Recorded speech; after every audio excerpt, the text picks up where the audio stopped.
Assalamualaikum warahmatullahi wabarakatuh. Jumpa lagi bersama saya Agus Mulyana dari kanal YouTube Agus Mulyana untuk bidang teknologi dan edukasi.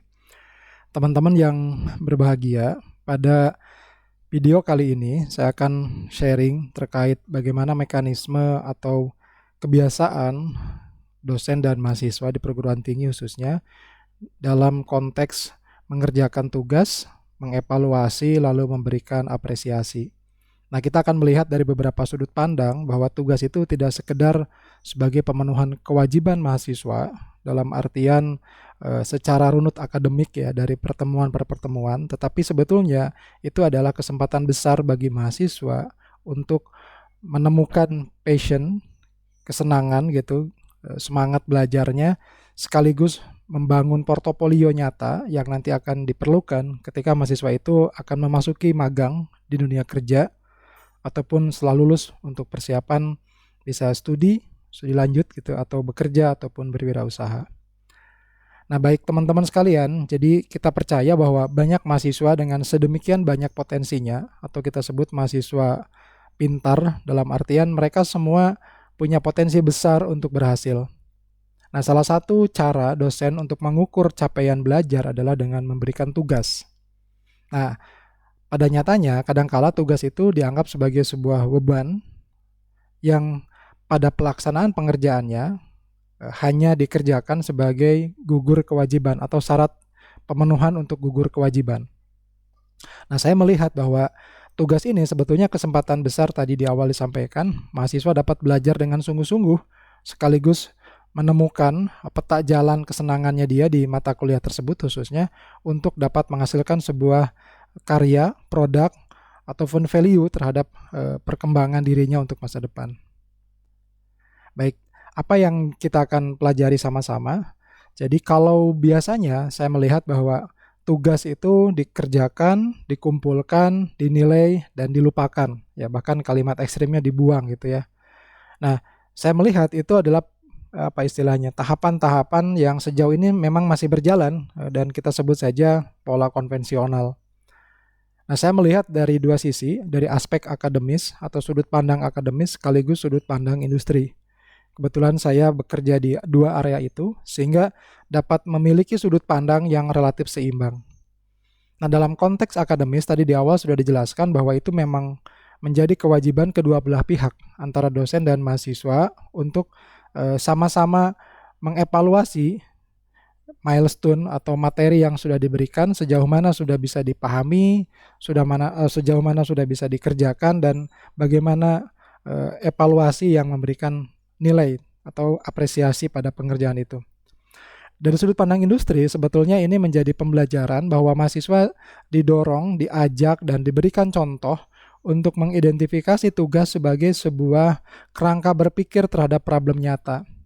Jadi hal penting adalah bagaimana kalau tugas ini sebetulnya bisa dikorelasikan atau dikaitkan dengan studi kasus yang real, bahkan mungkin yang sedang rame jadi perbincangan atau menjadi beberapa topik hangat untuk dibahas, sehingga mahasiswa memiliki keingintahuan besar sekaligus muncul pemikiran kritis sebagai calon junior engineer ya. Nah, saya melihat bahwa konteks pengerjaan tugas itu tidak bisa sekedar dikerjakan atau asal jadi atau asal-asalan.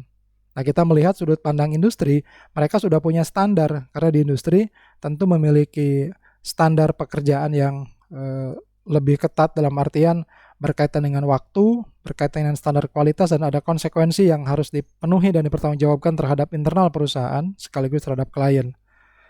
Nah, melihat dua kondisi ini, maka saya perlu menjembatani bagaimana mekanisme dari yang tugas, sekedar tugas dalam konteks pemenuhan atau gugur kewajiban menjadi sebuah pola evaluasi yang bersifat milestone dan berjenjang dari pekan ke pekan untuk mendrive mereka, mahasiswa sekaligus dosennya, memiliki standar dan visi yang sama untuk menghasilkan calon junior engineer menuju kepada level profesional. Nah, salah satu ikhtiar yang saya bangun adalah membangun ekosistem ini. Jadi mahasiswa diajak berpikir solutif atau menjadi problem solver. Kedua, mengkorelasikan terhadap real problem. Yang ketiga, menggunakan tools yang digunakan oleh industri, dalam hal ini adalah beberapa startup. Sehingga nanti dari slide yang sekarang sedang kita lihat, mahasiswa akan pelan-pelan memiliki mindset yang terbangun. Saya akan menjadi calon junior engineer, bukan sekedar mahasiswa yang menunggu lulus yang nanti akan dapat ijazah, transkrip, ataupun gelar. Yang kedua adalah membangun skill set mereka. Jadi teman-teman juga melihat bahwa perlu juga pengembangan standarisasi skill set. Kalau mereka senangnya di sesuatu bidang, maka kita akan komparasi atau secara tidak langsung dibandingkan dengan bidang lain yang sedang berjalan di industri. Yang ketiga adalah dengan pendekatan penggunaan beberapa tools. Mari kita lanjutkan. Jadi kembali ke salah satu kata kunci di materi ini, mahasiswa memiliki sedemikian banyak potensi. Nah, di sisi lain, industri juga butuh mahasiswa atau talenta-talenta muda yang memiliki kedisiplinan, karakter yang baik gitu ya. Lalu kedua, etik atau etos kerja yang baik. Yang ketiga, skill set yang cukup, karena nanti selebihnya seiring waktu akan di-training. Dan yang berikutnya adalah bagaimana mereka juga aware dengan perkembangan teknologi, sehingga mereka juga bisa mengikuti ritme kerja industri yang tentu saja sudah lebih dulu menggunakan beberapa tools yang mungkin di kampus itu baru digunakan beberapa waktu terakhir. Nah, kita akan berada di antara ini. Jadi sudut pandang saya melihat ada dua sisi akademis dan sisi industri. Sehingga bagaimana membangun atau menjembatani atau paling tidak mengecilkan dalam arti memperpendek atau mempersempit jurang pemisah atau gap antara dunia akademisi dengan dunia industri. Nah, kembali ke poin utama, bagaimana skema pengerjaan tugas tradisional yang tadi disampaikan di pengantar. Kebanyakan, bahkan mungkin hampir menjadi cerita umum, tugas itu hanya untuk memenuhi standar gugur kewajiban dari setiap pertemuan atau materi yang diberikan. Padahal potensi besar dari setiap tugas adalah bagaimana dosen dapat mengidentifikasi potensi mahasiswa lalu memberikan ruang kreasi mereka untuk menyelesaikan itu dengan potensi terbaik mereka, baik secara personal ataupun kelompok. Beberapa pendekatan yang saya bangun adalah menerapkan beberapa metode miniatur atau desain project yang berbasis dari industri atau standar industri, sehingga mereka mulai aware bahwa industri punya standar yang beda. Salah satu yang kita gunakan adalah metode agile. Ya, nanti menggunakan frameworknya Scrum, toolsnya banyak, misalkan pakai Trello gitu ya untuk toolsnya, Jira dan lain-lain. Nah, mahasiswa secara tidak langsung dibangun dari mulai merencanakan pekerjaan, to-do list-nya apa. Kedua, mereka aware terhadap apa yang ditargetkan, sehingga mereka akan memantau progresnya, apakah dia sedang, belum, ataupun sudah. Yang berikutnya, mereka akan aware dengan hasil pekerjaan, yaitu mereka membuat laporan, dokumentasi, bisa foto, video, ataupun laporan tertulis, sekaligus memiliki kepedulian pada repositori terhadap beberapa source code yang mereka kembangkan dan interaksi, komunikasi, serta koordinasi terhadap dosen. Jadi ada pola aktif yang selama ini biasanya pasif, cukup mengumpulkan selesai. Kalau saya mendorong mereka berpikir dan bekerja secara aktif atau kolaboratif antara mahasiswa dengan dosen. Nah, kembali ke kerangka awal bahwa saya melihat ada 3 pilar utama bagi kita dalam konteksnya pengerjaan tugas, yaitu bagaimana yang pertama, yang fundamental adalah membangun mindset. Jadi kerangka berpikir utama atau baseline-nya mereka itu diarahkan, diberikan wawasan, diberikan kesadaran kembali bahwa Anda akan didorong menjadi calon junior engineer di bidang yang akan Anda tekuni. Jadi bukan sekedar mahasiswa biasa dalam konteks mahasiswa yang mengerjakan laporan, tugas gitu ya, kuis dan lain-lain untuk menunggu waktu lulus. Nah, mindset ini penting karena dari mindset inilah menjadi dasar atau kerangka berpikir mereka akan memiliki rasa apresiasi pada dirinya sendiri. Nah, jadi kalau kita bicara konteks pendekatan humanis, maka dosen itu harus memberikan ruang aman, ruang kepercayaan diri yang tumbuh dari setiap mahasiswa dan mengidentifikasi potensi-potensi terbaik mereka. Yang kedua, kita harus tahu skill set apa yang dibutuhkan di dunia industri, lalu kita cross-check dengan pola pengajaran atau pendidikan dan pelatihan yang kita berikan di dunia akademisi. Nah, ini berkaitan dengan pengembangan skill set. Jangan sampai kita tidak aware dengan perkembangan teknologi atau kebutuhan-kebutuhan industri, sehingga pendekatan pengajaran, praktikum, pelatihan gitu ya, seminar, workshop atau kegiatan-kegiatan di dunia akademisi itu malah tidak sejalan atau tidak selaras dan tidak mendukung bagi potensi mereka untuk kelak lebih siap memasuki dunia kerja. Yang terakhir adalah toolset. Jadi toolset ini seperti teman-teman tahu di dunia kerja, baik hardware, software atau keduanya plus area yang lain gitu ya, networking dan seterusnya. Kita di zamannya sekarang, di zaman industri 4.0, salah satunya yang fenomenal adalah AI, maka kita harus aware dan mau belajar tentang hal-hal tersebut.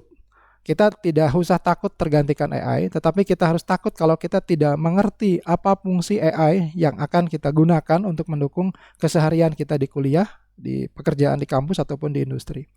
Saya menyebutnya 3 set ya. Jadi mindset, skill set, dan tool set. Ini yang menjadi satu kerangka fundamental bagaimana membangun kesiapan kerja dalam konteksnya adalah mahasiswa vokasi khususnya yang saya ajar, sehingga mereka memiliki kepercayaan diri, lalu juga aware dengan kebutuhan-kebutuhan dunia kerja atau industri, dan terakhir dia cukup menguasai beberapa kebutuhan toolset yang seiring waktu memang itu yang diperlukan ya, dan itu yang akan mendukung kebutuhan mereka di masa depan. Nah, kembali ke mindset teman-teman sekalian, jadi tadi disebutkan juga di bagian sebelum ini, bahwa mahasiswa dilatih untuk tidak sekedar menyelesaikan tugas, tapi juga memposisikan dirinya sebagai calon junior engineer yang memiliki kerangka berpikir, memiliki pemahaman pada konsep, teori, dan praktek.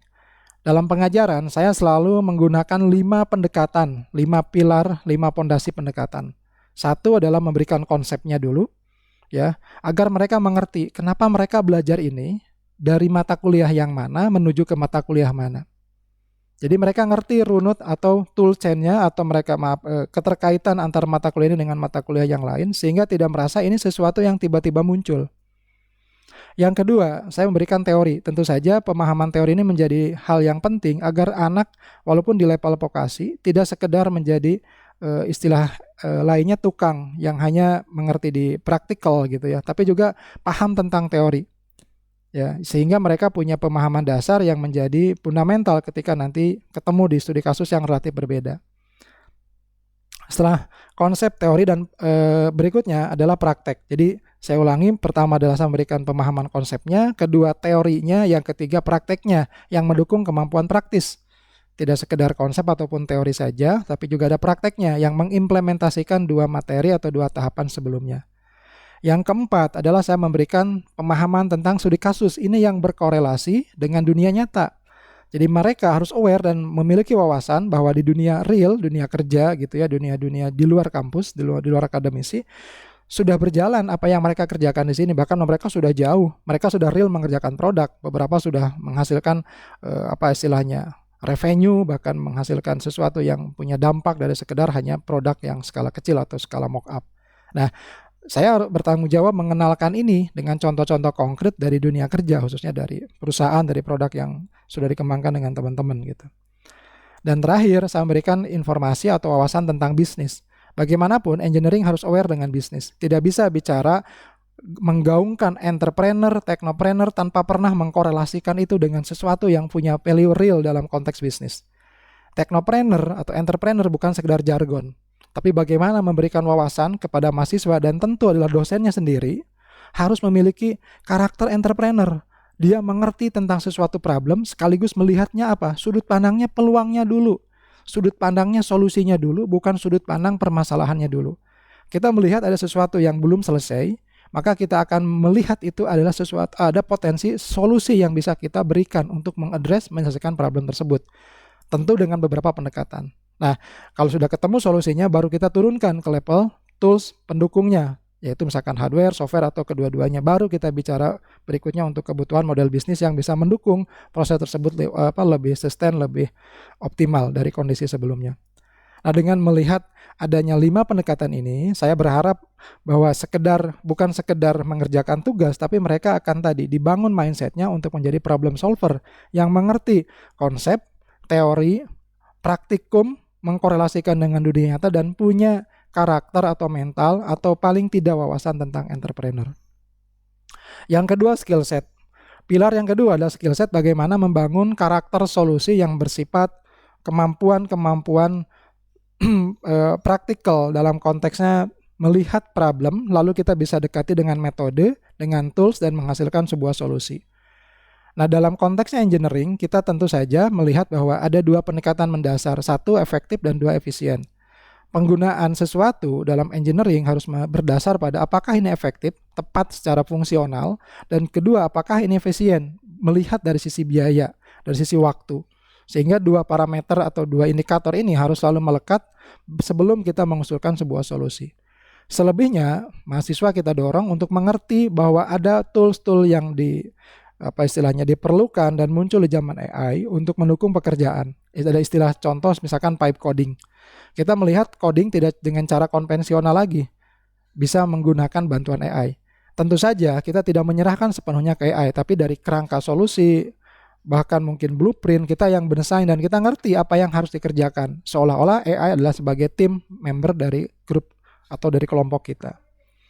Oke, itu skill set yang harus kita kuasai dan kita tadi harus benchmark, harus selalu cross check dengan tren kebutuhan dunia industri. Sebagai contoh, misalkan di dunia industri, kebutuhan programming di mobile itu adalah berbasis Dart dengan framework Flutter. Nah, kita tidak bisa memungkiri ini dan tidak bisa kita hanya bisa A, sementara industri kebutuhannya B, C, D, E gitu. Nah, artinya apa? Dosennya, pengajarnya harus mampu mengubah mindset dirinya sendiri terlebih dahulu. Dengan apa? Dengan cara belajar hal baru. Dosen nggak bisa menuntut mahasiswa berbicara hal baru, belajar yang baru, tanpa dianya sendiri mengerti akan kebutuhan itu dan mau belajar terlebih dahulu. Nah, sehingga energi yang dia punya dalam konteks kemampuan baru bisa dia tularkan menjadi sebuah materi yang nanti diajarkan di kelas ataupun di lab. Nah, ini menurut saya sesuatu pendekatan yang penting dalam mengembangkan skill set. Berikutnya adalah tool set.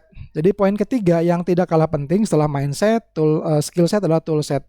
Teman-teman dapat melihat ini sebagian besar ilustrasi icon atau gambar yang mencerminkan beberapa tool set yang dominan digunakan oleh orang-orang developer di bidang IT atau teknologi.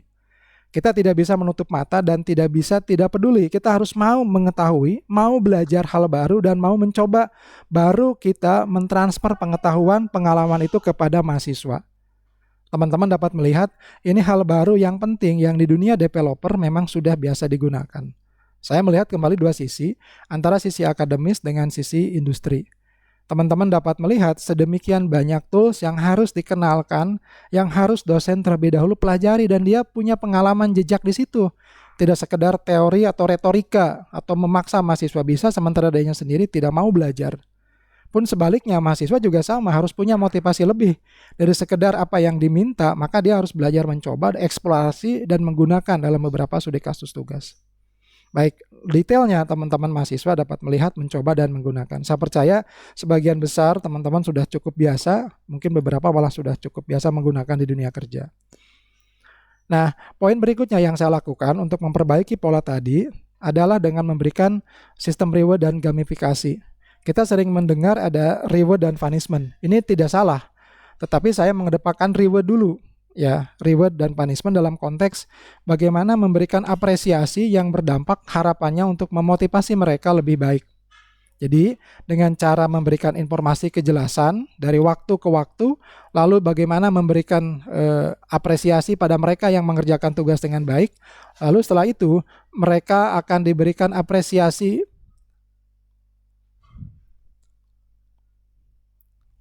terhadap apa yang mereka sudah kerjakan.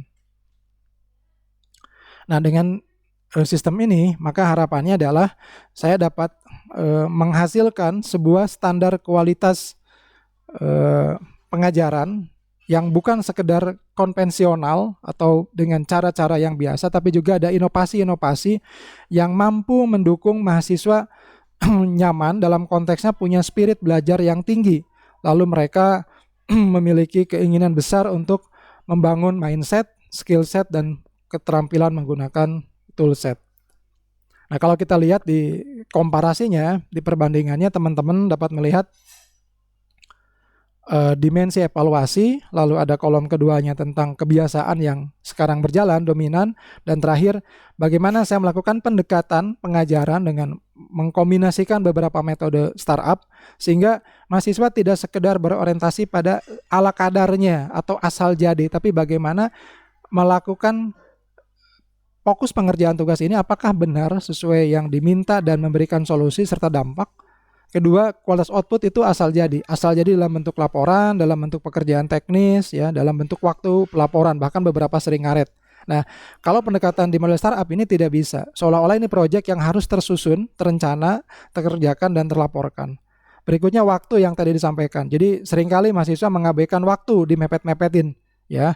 Saya melihat ini kurang baik dan akan berdampak kepada kebiasaan nanti setelah lulus. Maka saya akan selalu memantau hari per hari, ya. Bayangkan seperti di industri, di startup dengan metode daily meeting gitu ya, untuk melakukan evaluasi pagi rencananya, sorenya hasilnya, dievaluasi berkala. Saya melakukan itu di grup untuk memastikan mereka sudah mengerjakan. Kalau ada kendala silakan disampaikan dan dibantu. Beberapa contoh nanti saya tunjukkan. Dan terakhir tentu saja mereka mengumpulkan dengan pola-pola yang lebih tertib sehingga terdokumentasi, ada repositori bagi dosennya dan juga bagi mahasiswanya.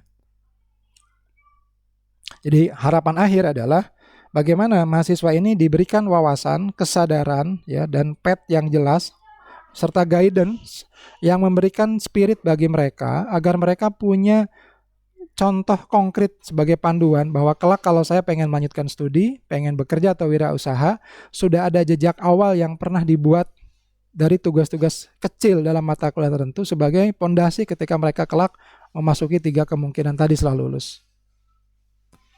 Jadi kesimpulan dari diskusi kita adalah bagi teman-teman mahasiswa, belajar bukan hanya untuk lulus, menunggu dapat gelar, ijazah atau transkrip, tapi bagaimana membangun karakter untuk siap menghadapi dunia nyata.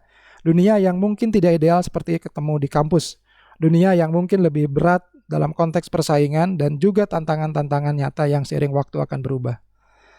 Baik, kita akan masuk di contoh berikutnya. Bagaimana laporan tadi yang saya sampaikan, mahasiswa yang asalnya laporannya asal-asalan, tidak terdokumentasi, ya, tidak punya repositori, mereka lebih tertib. Termasuk ada profiling in yang saya dorong, mereka harus punya dari awal, bahkan mungkin dari tingkat 1, ya, mereka harus menyiapkan itu untuk membangun portofolio jejak mereka ke depan. Mari kita lihat. Saya tunjukkan dari.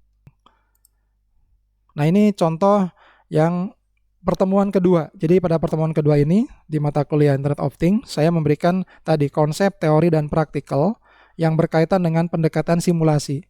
Pendekatan simulasi menurut saya penting sebelum mereka memegang real perangkat dalam konteks perangkat keras supaya ada pemahaman dasar dan mereduksi potensi kegagalan.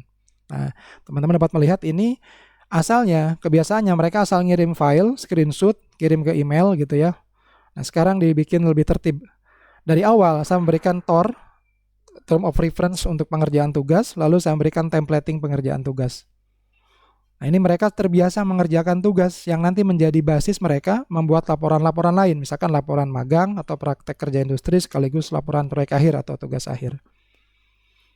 Ini sama, dilengkapi dengan bahan, baru source code, ya. Dan berikutnya ada pembahasan. Nah, biasanya mereka tidak asal mengirimkan. Jadi di sini diajarkan juga kenapa menghasilkan nilai-nilai tersebut, mereka harus melakukan evaluasi pendekatan pengujian standar di industri. Berikutnya ini yang tidak kalah penting. Jadi mereka punya repositori. Ini adalah teman-teman GitHub-nya mereka. Nah, teman-teman dapat melihat. Sebelumnya ini tentu saja belum punya sesuatu yang disimpan. Nah, setelah saya dorong untuk pengerjaan ini, jadi ada 2. Satu adalah ini di mata kuliah mobile, programming Android, ya, di materi pekan kedua. Ini juga sama di materi IoT pekan kedua. Jadi mereka sudah cukup cukup senang harusnya ya punya. Terus ini juga mereka punya profile di LinkedIn-nya. Berikutnya kelengkapan-kelengkapan yang tadi disampaikan sejalan tugas, lalu ada kesimpulan dan selalu ada daftar pustaka sebagai dasar ilmiah ketika mereka membuatkan laporan-laporan. Baik teman-teman sekalian, ini beberapa contoh konkret yang sudah dikerjakan. Ini juga dari beberapa mahasiswa yang lain. Ya, mereka jadi punya GitHub dan secara tidak langsung didorong aktif untuk melakukan pekerjaan yang terdokumentasi dengan benar. Ya, ini contoh-contoh yang lainnya. Baik teman-teman sekalian, kurang lebih itu yang dapat dipaparkan bagaimana kita menggeser paradigma tugas yang sekedar asal menjadi sesuatu learning path yang punya nilai untuk bekal mereka masa depan. Semoga bermanfaat. Saya Agus Mulyana mengucapkan terima kasih. Saya tutup. Assalamualaikum warahmatullahi wabarakatuh.